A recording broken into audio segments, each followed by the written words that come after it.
Welcome to this new series called Join the Low-Code, No-Code Revolution.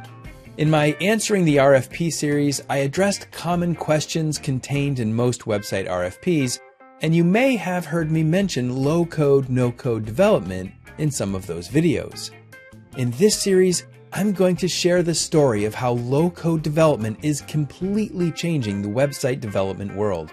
However, every disrupting technological advance always meets resistance, and unfortunately, it's no different in the website development world. According to the Bureau of Labor Statistics, there are over 200,000 professional website developers employed in the United States alone. And until recently, the only way to build a custom website required programming in PHP, in the case of WordPress, as well as HTML, CSS, and JavaScript. But things are changing. Now, there have been options for no-code websites for quite some time. A basic WordPress site can be set up and an existing theme installed without any coding. And there are also platforms like Squarespace and Wix that have been around for a while. But when you need a custom site with custom content types and advanced functionality, until recently, you needed a website developer with all of those skills. But not anymore. Over the last 4 or 5 years, no-code frameworks have almost entirely removed the need for coding. In this new low-code, no-code revolution series, I'll be pulling back the curtain on how this all works. It's an exciting evolution, and it has profound benefits for clients with low-code frameworks under the hood. But I also need to warn you, if you still have website developers on staff trained in all those core tools and programming languages, get ready for some pushback. Nobody ever wants to be in a position where technological development makes their skills obsolete. When I first started working in advertising in the early 90s, all of our typographic needs were fulfilled by photographic type houses. We'd have to send out our manuscripts with handwritten specs, and in a day or two, we'd get our photographic type galleys back to paste up for production. When digital typography emerged, those type houses did their best to disparage computer-generated typography. But alas, within a few years, all those shops were out of business. And if you listened carefully, you could hear the ghosts of former linotype operators laughing in sweet revenge as those photographic typography machines that took their jobs in the 70s got their comeuppance. Now, it's fine to have sympathy for jobs that get displaced by innovations in technology, but that is the way the world works.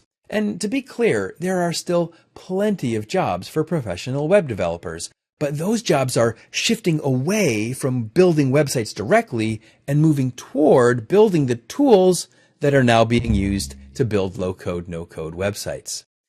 Over these next few videos, I'll walk through some of the recent history of the low-code, no-code revolution. But for the rest of this introduction, let me share some of the benefits clients gain who have low-code frameworks driving their sites.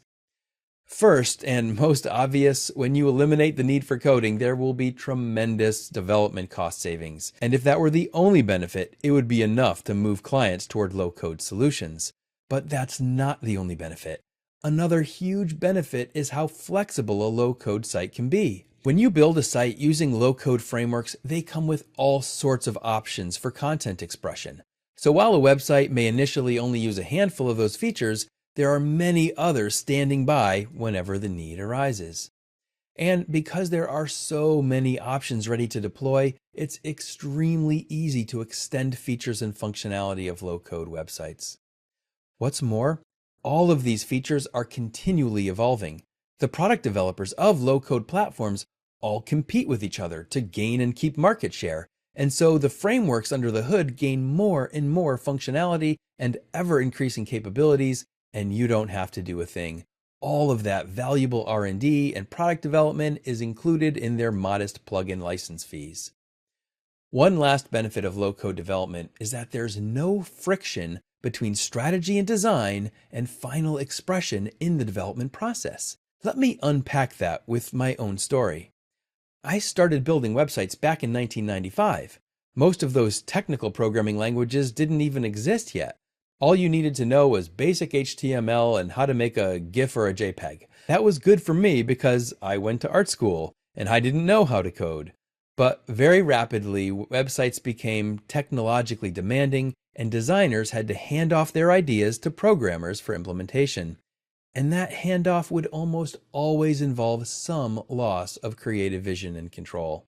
Or, alternatively, it added a lot more cost for code changes and iterations. In fact, one design dynamic that plagues the web development process is the reality that sometimes great ideas don't emerge until the designers or the client can actually experience a fully functioning and clickable website.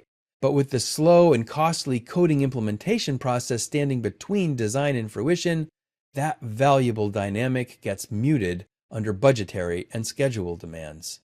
But low-code development puts the expression of design and strategy back into the hands of designers and strategists. Things have come full circle. I can again mold and model and play with ideas directly on a functioning website. This immediacy has a tremendous impact on creativity and the ability to experiment and iterate with clients.